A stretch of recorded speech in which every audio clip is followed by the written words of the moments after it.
18 years na kami gumagawa ng mga gym equipment. Pero di ba kayo nagtataka saan kami kumukuha ng mga bakal na ginagamit namin para sa gym equipment? Gandang araw po, ako po si RP ng Gym Tipo. So, 18 years na po tayo sa paggawa ng mga gym equipment. So, along the years, marami na tayo nakukuha ng mga bakal.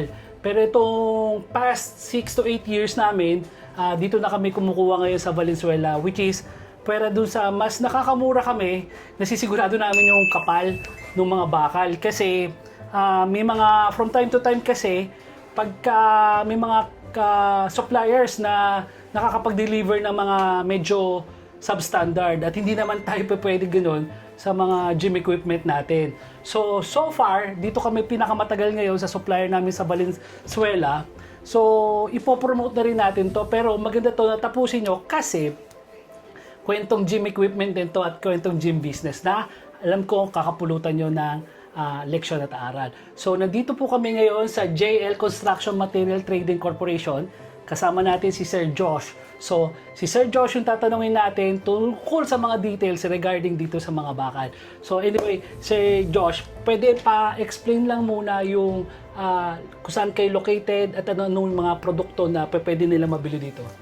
Yan, magandang hapon po. So, we are located in Gente de Leon, Valenzuela City. You can search us sa Google Maps. Just type JL Construction Materials Trading Corporation, or you can visit our Facebook page, JL Construction Materials Trading Corporation.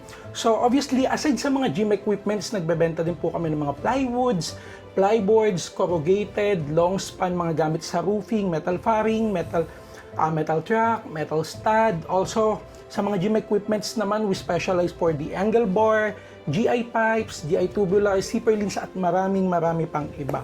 So pwede nyo rin pong bisitahin yung aming warehouse mula Lunes hanggang Sabado, alas 7 ng umaga hanggang alas 5 ng hapon, and pwede rin namin po kayong i-tour kung ano yung laman ng aming warehouse. At gumagawa rin ata kayo ng mga scaffoldings. Yes po, nag-fabricate din kami ng mga scaffoldings namin, ng mga catwalk, ladder, base jack, shoring jack, and U-head po. Kaya mas mura yung yung mga produkto nyo kasi kayo din mismo ang nagsusupply ng mga bakal doon sa mismo mga finished products nyo. Yes po. So, from the raw materials, ang kagandahan po, lalo sa mga scaffoldings po namin, from the raw materials hanggang finished product, kami yung nagpo-produce. So, na-ensure namin yung quality, and at the same time, pantay-pantay yung napoproduce namin na quality ng bawat material. So, hindi siya yung parang tansya lang, iba yung supplier ng ganito, iba yung supplier ng ganyan. So, equally distributed po lahat. Kasi nga, kayo rin mismo ang gumagamit ng ibang mga bakal na ginagamit nyo. Yes, so, kailangan talaga mataas yung standard. Yes. Okay. So, ako kasi, kagaya ng mga vlogs ko, hindi ako nagiging madamot sa information. Maski yung mga kakompetensya ko pagdating doon sa paggawa ng gym equipment, pinopromote ko rin yon kasi magkakapatid naman kami sa negosyo. So, doon sa mga nakakapanood na it's either fabricator din ng gym equipment or kung ano man yung mga kailangan nyo na bakal sa construction needs nyo, maganda ma-check nyo tong bodega nila JL Construction dito sa may Valenzuela. Pero ito yung sir, bukod kasi doon sa pagpo-promote nung bakal para at least alam ng mga tao saan ko kinukuha yung mga quality ng mga bakal para makagawa ng quality ng mga gym equipment. Kasi gusto ko rin mapag-usapan natin yung magandang istorya na pinagmulan nung sarili nyong gym business dito sa company. So, pwede nyo po bang maikwento paano nag-start tong pagkakaroon nyo ng gym sa company? Nag-umpisa kami last year lang po, fourth quarter ng 2025. Nagkaroon kami ng bagong building or facilities dito lang din within the compound. So originally, intended lang po talaga siya yung pool area, yung function hall, yung gym namin. Intended lang talaga siya for employees. So syempre dahil bago, hype lahat, gustong mag-gym, gustong mag-exercise, lahat naghabol, magpapayat. So parang may mga nagda-dumbbell after work, pagka-out, may mga nag-exercise, may nagta-treadmill, and isa ako doon. So, pinaka-perfect na example lang. Parang nadala din ng hype, nag-jogging, sige, nag-exercise. Then, after a week, ganyan, kami-kaming mga galing sa office, unti-unti, medyo nawala na. Ang nagtutuloy-tuloy yung mga pahinante namin, mga driver, kasi yun talaga yung linya nila, magbuhat ng mabibigat. So, nagtuloy-tuloy sila.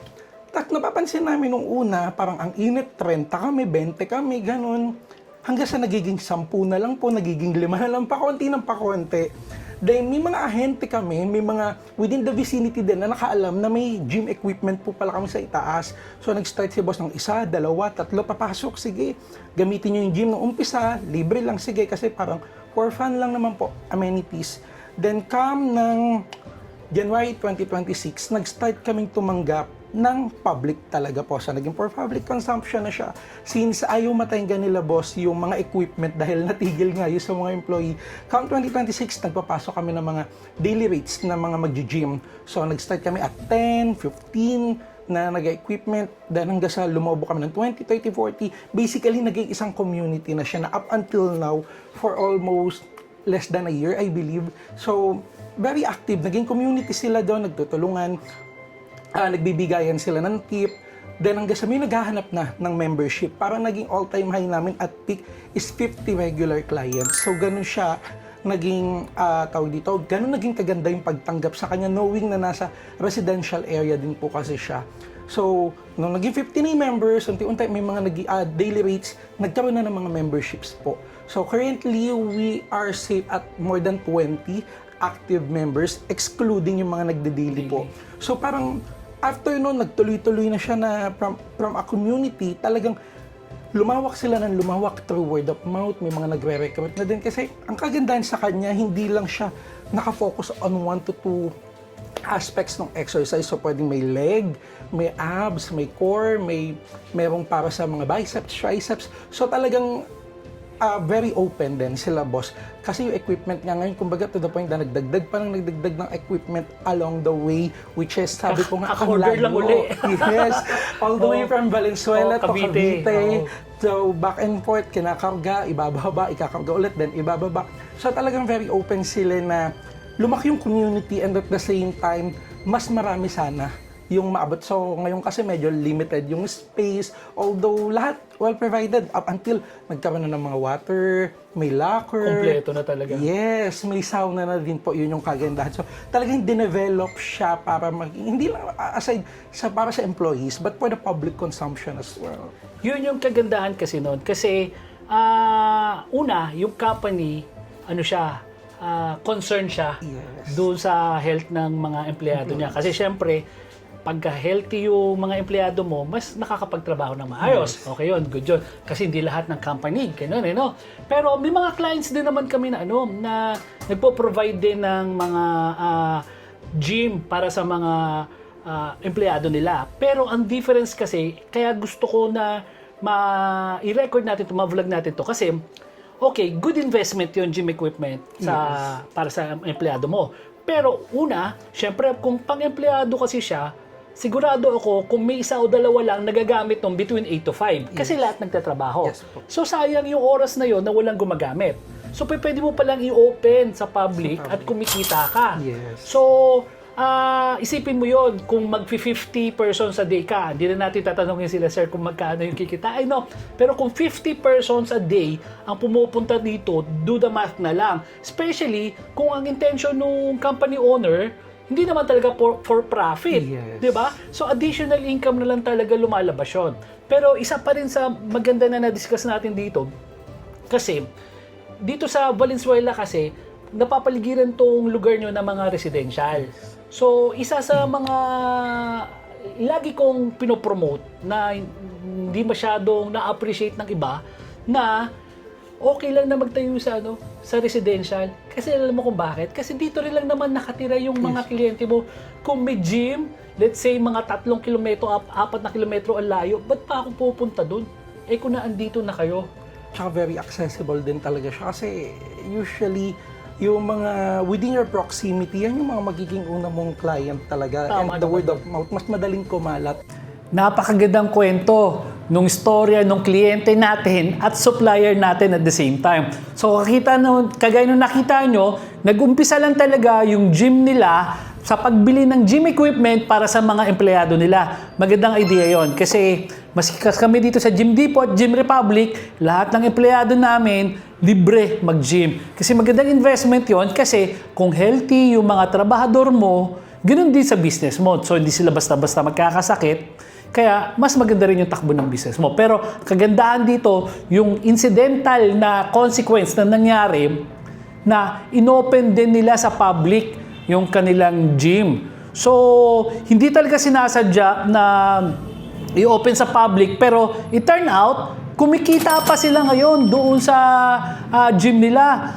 Nakita nyo naman kung ilang tao yung nag-gym per day. Tapos hanggang ngayon, may order na naman silang panibagong mga equipment kasi nga, nakukulangan na yung mga gumagamit nung mga kliyente nila na gumagamit ng mga gym equipment. So kagandahan nito, nag-umpisa lang sa gym para sa mga trabahador, pero it turn out, pwede rin palang magandang business. So, doon sa mga kumpanya na nanonood ngayon, so pwede pala yun. So, magandang investment. Maglagay kayo ng gym equipment sa kumpanya nyo. Pero, pwede rin na i-open nyo sa public. Kagaya nung storya nung JL Materials and Construction Materials and Trading. Di ba? Hindi kailangan nasa mataong lugar. Actually, residential area lang talaga yung lugar nila eh.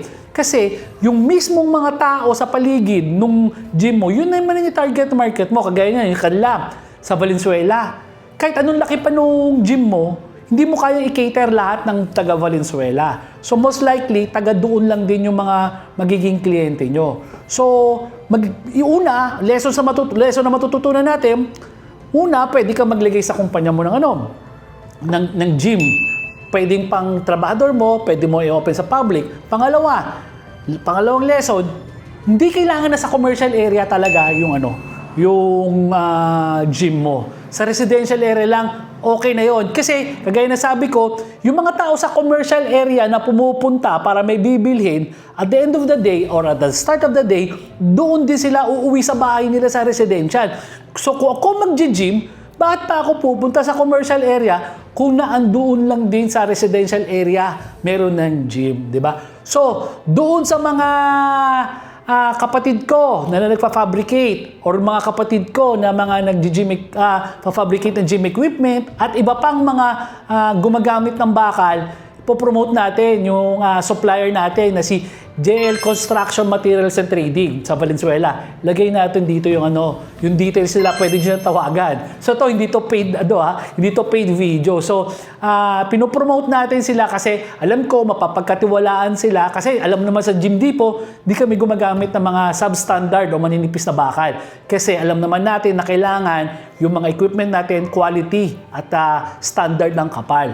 At pwede nyo silang kontakin dito, nagde-deliver naman sila, Metro Manila hanggang Cavite. So again, I hope may mga natutunan tayo dito sa videos na to. Ako po si RP, ng Gym Depot. Gandang araw po.